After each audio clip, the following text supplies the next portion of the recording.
Day, did everyone pay their taxes? I know I waited till the absolute last minute. I like to hang on to it as long as possible. And I'll tell you why. It's because so much of our money, so much of our tax dollars, over 52% of our federal income tax goes to the war machine, goes to the Pentagon. And it ends up in the pockets of companies like Raytheon Technologies, based right here in the Commonwealth of Massachusetts, probably about a 20-minute drive from where we are over in Waltham. And they are one of the biggest war profiteers in the entire world, a Massachusetts institution, one that is tied up with Democratic and Republican administrations alike. Our current Secretary of Defense is from the board of directors of Raytheon Technologies. How am I not surprised? Yep, and guess where Trump's last Secretary of Defense came from? Where? Raytheon Technologies. So no matter whether the president is wearing a blue tie or a red tie, Raytheon wins. And this is why we have military budgets that are going up and up every year. And we need to change that because we desperately need that money for human needs at home, for healthcare, for education, for infrastructure, public transportation. And the main thing that we desperately need that money for, and we need it right now, is to stave off the threat of climate catastrophe, which is coming. And that threatens people all over the world, and right here in Massachusetts too. And it's going to make wars more likely. It is going to deprive people of their homes. It is going to make people more food insecure. It makes conflict more likely. So this cycle of war and environmental destruction, they feed into each other. And so what we're doing here today is we're at the statue of Sam Adams, who is Boston's most famous tax protester. So it's a good place for us to start because we pay into this system every year. So we have a stake and we should have a say. So we're here to make a demand, just like protesters did hundreds of years ago, that they did not want their tax dollars going to tyranny. They wanted them going back into their own communities. So today, we're here at the Sam Adams statue, and we're gonna march behind me. You see all those big buildings? That is the financial district, where a lot of the big banks have branches, and some are headquartered there. And the reason we'll be marching through the financial district is because they own Raytheon. And they own ExxonMobil and these companies that are destroying our environment by selling fossil fuels and supporting extractive industries. We're going to be visiting BlackRock. Some of you have BlackRock signs. We're going to be visiting Chase, JP Morgan Chase, and then we'll be on to State Street. These institutions own significant stock in Raytheon and companies like ExxonMobil, and some of them lend these companies the money that give them the ability to keep the war machine running and to keep destroying our environment. So tax day is a good time to connect these big issues to kitchen table issues, right? Because this hits people right in the wallet.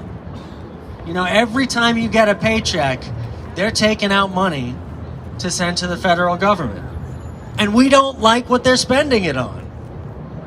So the only way that we can change that is by making some noise. So today, we are going to demand that our government and these financial institutions invest in life, not death. Now, it's important to know that we are not alone in what we're doing. This is just one small piece in a coordinated week of action that is taking place all across the country. as part of the War Industry Resistors Network, which is a new coalition of groups, just like the Raytheon anti-war campaign, that are fighting against their local war profiteers all across the country. And they're in 50 states. They make sure they're in every congressional district to help them control our government. But at the same time, that presents us with targets in all 50 states, places to protest, places to point and say, this is not just a national and international issue, this is a local issue. And we need to have a say. So I just want to give you a sense of how big this is. There are actions this week in Minneapolis, in Milwaukee, in Portland, Oregon, and Maine, in Asheville, North Carolina, in Ithaca, in Syracuse, in Tucson, Arizona, in Huntsville, Los Angeles, Madison, Wisconsin, Dallas, Texas, San Francisco, Philadelphia, Spokane, Washington, Washington, D.C., and New York City. So you are a part of something big. So we're joining today with our comrades all across the country, and we're going to raise our voices because we're running out of time. And we need to make a demand. We need to take our country back from the war industry and from those who are profiting off of climate catastrophe. So I just want to thank everyone for being here today. And I want to introduce, if he's ready, not to put you on the spot, but I know you know you're ready for it. State Representative Mike Connolly, who is fighting in the State House on these issues. Mike, thank you so much for being here, as always. Wow. Well, thank you for that introduction. Honored to stand here in solidarity with you. State Rep Mike Connolly, proudly representing Cambridge and Somerville. We have Cambridge and Somerville here. Yeah. See a few folks.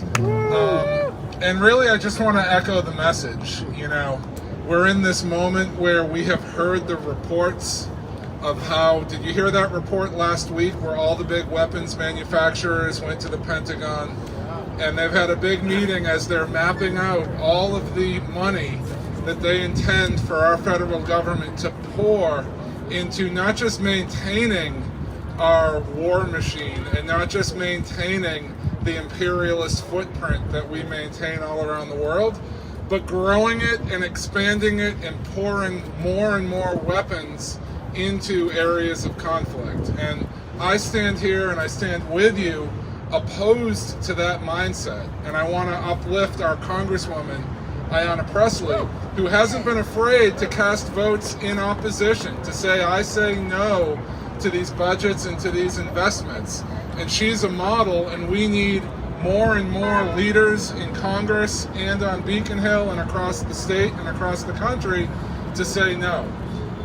So that's really the main reason why I'm here. I'll give you a quick update on the topic I work a lot on, and it relates to our message today of not investing in the war machine and not investing in fossil fuel infrastructure. And the topic has to do with housing. Those of you who know me know we work on this topic a lot. We believe there's on the order of about 20,000 unhoused individuals here in Massachusetts. And the number of unhoused families over the past decade, even before COVID, literally doubled here in Massachusetts. And when you think about the moral outrage of that in a decade, you know, from the time of the Great Recession up until COVID, we had 10 years of steady economic growth. We had billions of dollars of investment pouring into our community. And nevertheless, the product of that is that homelessness is off the charts. And we see it at Mass and Cass, but Mass and Cass is just a microcosm of the homelessness emergency in every community in our Commonwealth. And the answer to this, you know, people talk about innovative solutions, and those are great. There's also some simple solutions, and that's what I focus on. And one of the most straightforward solutions would be for us to collectively say, we are not going to invest in the war machine.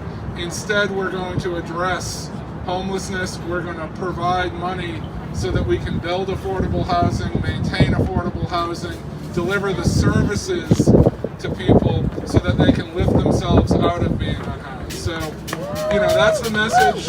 I'm here and I'm proud to stand with you. I'm going to continue to stand with you. It's so important, you know, here in Massachusetts, we have Raytheon, we have the Draper Labs. It goes on and on, all of the different entities that are fueling this war machine, that are fueling the investment in nuclear weapons.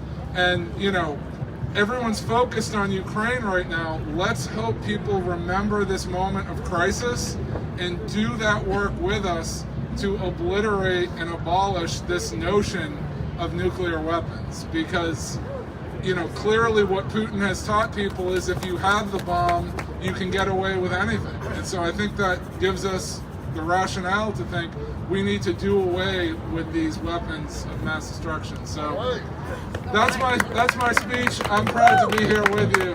I'll continue showing up to stand with you. Thank you. Mike, thanks so much. Housing, yes.